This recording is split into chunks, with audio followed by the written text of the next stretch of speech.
Hello बच्चों, आप सभी का हमारे आइडियल देव क्लासेस में स्वागत है। बच्चों, आज हम आपके लिए कक्षा 8वीं विषय विज्ञान लेके आए हैं। इसके अंतर्गत आपको हम कुछ बहुविकल्पी प्रश्न समझाएंगे जो आपकी वार्षिक परीक्षा के लिए बहुत ही महत्वपूर्ण है। इस प्रश्न बैंक से ही अधिकतर प्रश्न आपको आएंगे, आपको तैयारी इसी से करना है। और जो प्रश्न हैं उनके उत्तर जो है आपको एडगेट अभ्यास पुस्तिका के जो अध्याय दिए हैं उन अध्यायों से कंप्लीट करना है। ठीक है बच्चों, चलिए हम देखते हैं अभ्यास प्रश्न बैंक कक्षा 8वीं विज्ञान। इसमें आपको प्रश्न क्रमांक 26 है। इसके पहले के वीडियो में भाग 1 में हमने 1 से 25 तक प्रश्नों के उत्तर बता दिए थे। यहाँ पे 26 से लेके 51 तक बताएंगे। चलिए बच्चों, यहाँ पे दिया है प्रश्न क्रमांक 26। कोई व्यक्ति पैराशूट की सहायता से आसमान से नीचे की ओर आ रहा है। इस घटना में कौन सा बल कार्य कर रहा है? इसके 4 ऑप्शन दिए हुए हैं: गुरुत्वीय बल, गुरुत्वाकर्षण बल, पेशी बल और स्थिर विद्युत बल। तो इसका सही आंसर हो जाएगा गुरुत्वाकर्षण बल। कोई व्यक्ति पैराशूट की सहायता से आसमान से नीचे की ओर आ रहा है तो कौन सा बल लगेगा? गुरुत्वाकर्षण बल लगेगा। फिर अगला प्रश्न देखिए, निम्नलिखित में से कौन से प्रभाव वनमूलन के कारण नहीं होता? कार्बन डाइऑक्साइड की मात्रा बढ़ना, विश्व उष्ण का बढ़ना, ऑक्सीजन की मात्रा बढ़ना, विश्व शीतलन का बढ़ना। तो इसका आंसर सही हो जाएगा बी नंबर का, विश्व उष्ण का बढ़ना। इसका सही आंसर कौन सा आ जाएगा? बी नंबर नहीं, इसका आएगा सी नंबर आएगा। कौन सा आ जाएगा? ये बी नंबर रॉन्ग है। इसका सी नंबर ऑक्सीजन की मात्रा बढ़ना। फिर अगला प्रश्न देखिए, प्रश्न नंबर 28। प्रश्न नंबर 28 में क्या दिया है? मैं कोशिका विभिन्न कार्यों का नियंत्रण करता हूँ। मैं कोशिका विभिन्न कार्यों का नियंत्रण करता हूँ। मैं कौन हूँ? ए नंबर रिक्तिका, बी नंबर केंद्रक, सी नंबर हरित लवक और डी नंबर कोशिका भित्ति। तो कोशिका, तो इसका सही आंसर हो जाएगा बी नंबर केंद्रक। इसका सही आंसर क्या हो जाएगा? बी नंबर केंद्रक। फिर अगला प्रश्न देखिए, नाइट्रोजन चक्र के दौरान वायुमंडल में नाइट्रोजन की मात्रा, 4 ऑप्शन दिए हुए हैं, कम हो रही है, बढ़ रही है, कभी कम होती है, कभी बढ़ जाती है, स्थिर होती है। तो नाइट्रोजन चक्र के दौरान वायुमंडल में नाइट्रोजन की मात्रा क्या होती है? स्थिर रहती है। कैसी रहती है? स्थिर रहती है। तो इसका सही आंसर हो जाएगा डी नंबर। अगला प्रश्न देखिए, किस रेशे का ऊन के साथ मिलाकर कालीन या गलीचा बनाए जाते हैं? तो इसका सही आंसर आ जाएगा बी नंबर रेयान। अगला प्रश्न देखिए, अगला प्रश्न नंबर 31 है, कौन सा समूह संश्लेषित रेशों का है? तो इसका सही आंसर आ जाएगा सी नंबर पीवीसी, पॉलीथीन और बेकेसलाइट। ये क्या है? संश्लेषित रेशों का समूह है। अगला प्रश्न देखिए, निम्नीकरण पदार्थ है या जैव घटक पदार्थ हैं? तो इसका सही आंसर आ जाएगा आपका बी नंबर का, सब्जी और फलों के छिलके। इसका सही आंसर क्या आ जाएगा? सब्जी और फलों के छिलके, बी नंबर। अगला प्रश्न देखिए, दी गई तालिका में जंतुओं को 2 वर्गों में वर्गीकृत किया जाता है, अ नंबर और ब नंबर। अ नंबर दिया सर, भेड़िया, बाघ, और ब नंबर दिया बकरी, भैंस, हाथी। तो इसका सही उपयुक्त वर्गीकरण किस गुण के आधार पर किया जाता है? तो इसका सही आंसर आपको यहाँ से चारों में से देखना है। तो देखिए, इसका सही आंसर हो जाएगा आपका ए नंबर, भोज्य पदार्थ के आधार पर। इनका वर्गीकरण किसके आधार पर किया जाता है? भोज्य पदार्थ के आधार पर। फिर अगला प्रश्न देखिए, प्रश्न नंबर 34। प्रश्न नंबर 34 क्या कह रहा है? दिए गए परिपथ में दोनों तारों के मध्य किस वस्तु को रखने पर बल्ब जल जाएगा? तो ये देखिए, यहाँ पे एक परिपथ दिया है, इनके बीच में किस वस्तु को रखेंगे तो बल्ब जल जाएगा? तो इसका सही आंसर आ जाएगा लोहे की छड़। लोहे की छड़ को रखने पर क्या होगा? बल्ब जल जाएगा। फिर अगला प्रश्न देखिए, सामान्य धात्विक ऑक्साइड क्षारकीय और अधात्विक अम्लीय प्रकृति के होते हैं। निम्नलिखित में से किस ऑक्साइड का जलीय विलयन नीले लिटमस का रंग लाल कर देता है। तो यहाँ पे इसका सही आंसर आ जाएगा सल्फर डाइऑक्साइड। प्रश्न क्या था, सामान्य धात्विक ऑक्साइड क्षारकी और अधात्विक अम्लीय प्रकृति के होते हैं। निम्नलिखित में से किस ऑक्साइड का जली विलयन नीले लिटमस का रंग लाल कर देता है? तो वह है सल्फर डाइऑक्साइड। नेक्स्ट अगला प्रश्न देखिए, बूझो चूल्हे पर आलू की सब्जी पका रहा है। उसने देखा कि उनका सब्जी पकाने का तांबे का बर्तन बाहर से काला हो गया। इसका कारण हो सकता है। तो इसका सही आंसर हो जाएगा ईंधन का अपूर्ण दहन। जो ईंधन का अपूर्ण दहन होगा इस कारण से उनका क्या होगा, नीचे का बर्तन काला हो जाएगा। नेक्स्ट अगला प्रश्न देखते हैं, प्रश्न नंबर 37। प्रश्न नंबर 37 में क्या कहा है, पदार्थ जिसका जलन ताप कम है, पदार्थ जिसका जलन ताप कम है उसके पास जलती माचिस की तीली ले जाने पर वह क्या होगा, जिस पदार्थ का जलन ताप कम है उसके पास जलती माचिस की तीली ले जाने पर उसका आसानी से आग पकड़ेगा। तो इसका सही आंसर हो जाएगा ए नंबर। इसका आंसर क्या होगा, आसानी से आग पकड़ेगा। फिर अगला प्रश्न देखिए, प्रश्न नंबर 38। प्रश्न नंबर 38 में क्या दिया है, विटामिन के नाम दिए हैं, vitamin A, vitamin B, vitamin C और विटामिन डी, और उसके 4 ऑप्शन दिए हुए हैं। चारों ऑप्शन में सही ऑप्शन आपको यहाँ पे चुन के भरना है। तो विटामिन ए की कमी से कौन सा रोग होता है हमें ये बताना है, विटामिन बी की कमी से कौन सा, विटामिन सी की और विटामिन डी की। तो देखिए इसका विटामिन ए की कमी से कौन सा रोग होता है, रतौंधी होता है। विटामिन बी की कमी से बेरी बेरी, यानी बी शब्द सुन के ही आप समझ जाएंगे कि विटामिन बी की कमी से कौन सा रोग होता है, बेरी बेरी। और विटामिन सी की कमी से स्कर्वी, और विटामिन डी की कमी से कौन सा रोग होता है, रिकेटस। अब ये 4 ऑप्शन में देख लीजिए, सबसे पहले विटामिन ए के लिए कौन सा आएगा, रतौंधी, तो सी नंबर में रतौंधी दिया है। फिर बेरी बेरी, फिर स्कर्वी और रिकेटस, तो इसका सही आंसर हो जाएगा सी नंबर का। तो आपको ये प्रश्न ध्यान रखना है, विटामिन ए की कमी से कौन सा रोग होता है, रतौंधी, विटामिन बी की कमी से कौन सा रोग होता है, बेरी बेरी, विटामिन सी की कमी से कौन सा रोग होता है, स्कर्वी, और विटामिन डी की कमी से रिकेटस। इस प्रकार से इसका सही आंसर सी नंबर होगा। कोई ज़रूरी नहीं कि इस प्रकार से पूछे, या 4 ऑप्शन आपको अनिवार्य रूप से याद होना चाहिए। अगला प्रश्न देखिए, प्रश्न 39। प्रश्न 39 कहा है, अधातुओं के दैनिक जीवन में उपयोग एवं उनके नाम का सही मिलान कौन सा है। प्रश्न को समझिए, अधातुओं के दैनिक जीवन में, अधातुओं के दैनिक जीवन में उपयोग एवं उनके नाम का सही मिलान कौन सा है। देखिए अब यहाँ पे 4 ऑप्शन दिए हुए हैं उसके सामने, तो ये सही जोड़ी है। तो इसका सही आंसर कौन सा होगा आपको अभी यहाँ पे देख के बताना है। इसका सही आंसर होगा बी नंबर। कौन सा होगा, बी नंबर, यानी पहले का डी। जैसे अधातु जो हमारे जीवन के लिए आवश्यक है और जिसे सभी सजीव श्वसन के समय अंदर लेते हैं, तो क्या लेते हैं, ऑक्सीजन लेते हैं। तो पहले का डी। दूसरे का देखो, अधातु जिसका उपयोग उर्वरकों में पौधों की वृद्धि के लिए किया जाता है, तो दूसरे का क्या आ रहा है, सी, तो सल्फर पोटेशियम नाइट्रोजन।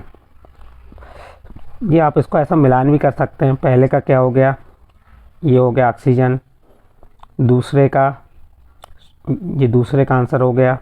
फिर तीसरे में देखो, जल शुद्धिकरण प्रकरण में उपयोग किया जाता है, क्या किसका उपयोग किया जाता है, क्लोरीन का। किसका उपयोग किया जाता है जल के शुद्धिकरण के लिए, क्लोरीन का। फिर अगला प्रश्न देखिए, अधातु जिसका बैंगनी रंग का विलयन एंटीबायोटिक के रूप में घाव में लगाया जाता है, तो इसका आंसर आ जाएगा आयोडीन। तो ये इस प्रकार से चारों को मिला ली और यहाँ देख ली कौन सा सही आंसर, तो इसका सही आंसर बी नंबर। नेक्स्ट अगला प्रश्न देखिए 40 नंबर। 40 नंबर में क्या कहा है, ध्वनि की चाल से संबंधित निम्नलिखित में से कौन से कथन सत्य हैं कि ध्वनि की चाल, इसके 4 ऑप्शन दिए। पहला है द्रव की अपेक्षा वायु में अधिक होती है, दूसरा है वायु की अपेक्षा द्रव में अधिक होती है, फिर तीसरा है द्रव की अपेक्षा निर्वात में अधिक होती है, और चौथा है वायु की अपेक्षा निर्वात में अधिक होती है। तो इसका सही आंसर बी नंबर हो जाएगा, वायु की अपेक्षा द्रव में अधिक होती है। ध्वनि की चाल वायु की अपेक्षा द्रव में अधिक होती है, तो इसका आंसर बी नंबर होगा। नेक्स्ट प्रश्न देखिए, प्रश्न नंबर 41, दिए गए ग्राफ में कार अ तथा कार ब गतिमान है। उपरोक्त ग्राफ के आधार पर सही कथन बताइए। देखिए यहाँ पे ये अ हो गया और ये ब, दो गतिमान है, चल रही हैं। इनके 4 कथन दिए हैं। ये चारों कथन में सही कथन का आंसर आपको देना है। कार अ की चाल ब से अधिक है। देखते हैं, अ की चाल ये यहाँ तक आ गई और ब की चाल यहाँ तक है। दूसरी, ब की चाल अ से अधिक है। तीसरा, अ की चाल ब की चाल समान है। ग्राफ की सहायता से कार की चाल की तुलना नहीं कर सकते। तो इसका सही आंसर हो जाएगा ए नंबर, कार अ। देखो इसका ग्राफ बढ़ा हुआ है, तो कार अ कार ब से अधिक है, उसकी चाल क्या है, अधिक है। तो इस प्रकार से आप इसका आंसर बता सकते हैं। नेक्स्ट अगला प्रश्न देखिए 42 नंबर का। क्या है 42 नंबर का प्रश्न? मार्च माह में अधिकतम तापमान में परिवर्तन को ग्राफ द्वारा दर्शाया गया है। एक्स अक्ष पर दिनांक और वाई अक्ष पर तापमान को अंश सेंटीग्रेड में प्रदर्शित किया गया है। अब देखिए यहाँ पे ग्राफ बना हुआ है। अब आपको यहाँ पे क्या आंसर क्या देना है? दिनांक एवं अधिकतम तापमान का सही युग्म है। तो अब कौन सी दिनांक और अधिकतम तापमान किसका है? देखिए यहाँ पे 26 है और किस दिनांक पे 3 पे है।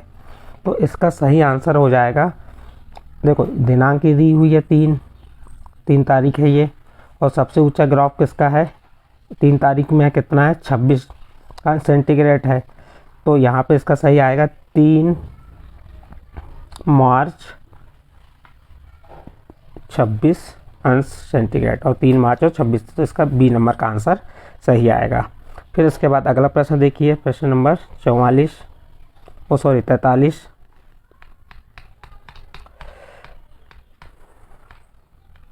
प्रश्न नंबर 43 क्या कह रहा है? पहली ने लकड़ी के कोयले का एक जलता हुआ टुकड़ा लिया और उससे उत्सर्जित होने वाली गैस को एक परख नली में एकत्र किया। यह गैस चूने के पानी को दूधिया कर देती है, जिसे निम्न रासायनिक समीकरण द्वारा प्रदर्शित किया गया है। अ धन O2 और फिर ब। अ ने O2 से क्रिया करके क्या बनाया? ब। तो इसका सही आंसर बताना अ और ब में कि किससे ऑक्सीजन ने क्रिया की, तो आपको क्या बना? बुझा हुआ चूना दूधिया कर देता है। तो ये क्रिया आपको बताना है इसमें। तो इसका आ जाएगा, कार्बन की क्रिया ऑक्सीजन से कराएंगे तो क्या बन जाएगा? CO2 यानी कि कार्बन डाइऑक्साइड। तो इसका आंसर आ जाएगा डी नंबर। इसका सही आंसर क्या आ जाएगा? D number. फिर अगला प्रश्न देखिए, स्नेहक का प्रयोग मशीनों की क्षमता बढ़ाने के लिए किया जाता है, क्योंकि इसके 4 ऑप्शन दिए। यह घर्षण को बढ़ा देता है, यह घर्षण को कम कर देता है, यह गुरुत्वाकर्षण को बढ़ा देता है, और यह गुरुत्वाकर्षण को कम कर देता है। तो इसका सही आंसर क्या होगा? देखिए इसका क्या कह रहा है? स्नेहक का प्रयोग मशीनों की क्षमता बढ़ाने के लिए किया जाता है, क्योंकि यह घर्षण को कम कर देता है। तो इसका बी नंबर का आंसर सही होगा। नेक्स्ट प्रश्न देखिए इसके बाद, प्रश्न नंबर 45। प्रश्न नंबर 45 में क्या दिया हुआ है? माचिस की डिब्बी को साइड से खुरदरा क्यों बनाया जाता है? 4 ऑप्शन दिए। उसे सरलता से पकड़ने के लिए, उसकी कीमत घटाने के लिए, उसे मजबूत बनाने के लिए, उसका घर्षण बढ़ाने के लिए। तो इसका सही आंसर हो जाएगा डी नंबर, उसका क्या बढ़ाने के लिए? घर्षण। यदि घर्षण अच्छा रहेगा तो माचिस को जलाने में सुविधा जाएगी। अगला प्रश्न देखिए, निम्नलिखित में से किस में घर्षण बल घटता है? टायरों और तीलियों को खांचेदार बनाकर, साइकिल में ब्रेक लगाकर, जूतों की तली खांचेदार बनाना, कैरम बोर्ड पर पाउडर का उपयोग करना। प्रश्न था यहाँ पे, आपका प्रश्नों को समझना अनिवार्य है। निम्न में से किस में घर्षण बल घटता है? किस में घर्षण बल घटता है, प्रश्न ये था। तो इसमें सही आंसर आएगा डी नंबर का, कैरम बोर्ड पर पाउडर का उपयोग करना से क्या होता है? घर्षण बल घटता है। अगला प्रश्न देखिए, प्रश्न नंबर 47। जब एक कॉपर की नली को लंबे समय के लिए वायु में छोड़ दिया जाता है तो उस पर हरे रंग की परत जम जाती है। यह हरा रंग मिश्रण है। प्रश्न क्या है? जब एक कॉपर की नली को लंबे समय के लिए वायु में छोड़ दिया जाता है किसे, एक कॉपर की नली को लंबे समय के लिए वायु में छोड़ दिया जाता है तो उस पर हरे रंग की परत जम जाती है। यह हरा रंग मिश्रण है किसका, यह आंसर बताना है।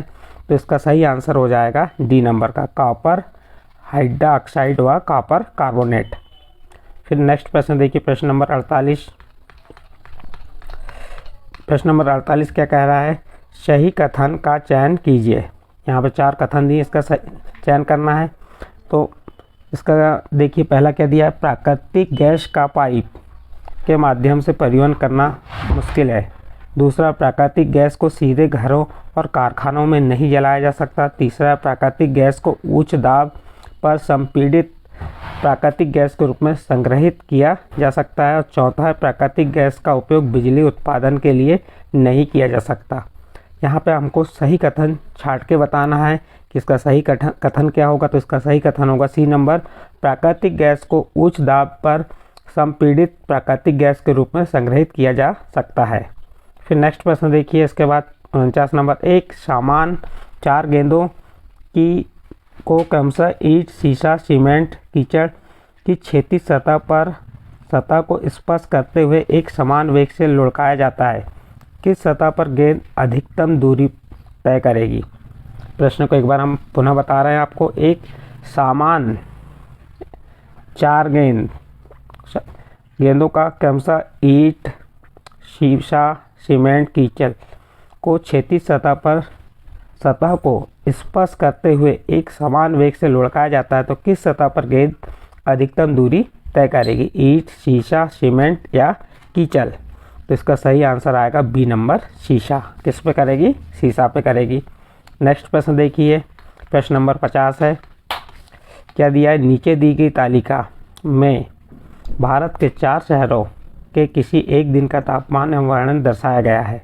देखिए तालिका बनी गई है और इसमें 4 शहरों के जैसे मनाली, कश्मीर, शिमला, धर्मशाला, इनका निम्नतम अधिकतम तापमान बताया गया है और वर्षण बताया गया है क्या है। और इसका आपको आंसर में क्या बताना है कि तापमान और वर्षण दर्शाया गया है। तो निम्न शहर में हिमपात हुआ, किस शहर में हिमपात हुआ। तो सही आंसर इसका क्या होगा, आप आकलन कर सकते हैं यहाँ पे बी नंबर का, किस में हिमपात होगा, कश्मीर में। अब क्यों हो रहा है कश्मीर में, देखो इसका निम्नतम तापमान कितना है, माइनस में है, अधिकतम 8 अंश है और कश्मीर वो क्या है, वर्षण 5 सेंटीमीटर है, इसलिए किस में हिमपात होगा, कश्मीर में होगा। नेक्स्ट अगला प्रश्न देखते हैं। नीचे दिए गए चित्र को ध्यान से देखिए, प्रश्न क्रमांक 51 है। इसमें एक चित्र बना हुआ है, इसे ध्यान से देखिए। यहाँ दिख रहा होगा आपको, आपतित किरण है, परावर्तित किरण है। तो यहाँ पे और एक कोण भी दिया है 60 अंश आई का मान। तो परावर्तित किरण कौन सी होगी, यहाँ प्रश्न है कि परावर्तित किरण कौन सी है। ये तो आपतित किरण हो गई, तो परावर्तित किरण कौन सी होगी हमें ये बताना है। तो यहाँ पे जो एक किरण स है ये क्या होगी, परावर्तित किरण होगी। तो इसका सही आंसर हो जाएगा, कौन सा हो जाएगा, सी नंबर का, किरण स। ये किरण स कैसी है, ये वाली किरण परावर्तित, यहाँ से आपतित हुई और इससे ये क्या हो गई, परावर्तित हो गई, ये अभिलंब हो गया। तो इसका सही आंसर सी नंबर का होगा, किरण स। इस प्रकार से आपका ये प्रश्न नंबर 51 समाप्त हुआ और यहाँ पे बहुविकल्पी प्रश्न समाप्त हुए। इसके आगे के बहुविकल्पी प्रश्न आने वाले पार्ट में लेंगे। बच्चों आप बहुविकल्पी प्रश्नों की तैयारी अच्छे से कीजिए जो आपके पेपर के दृष्टिकोण से महत्वपूर्ण हैं। ठीक है बच्चों।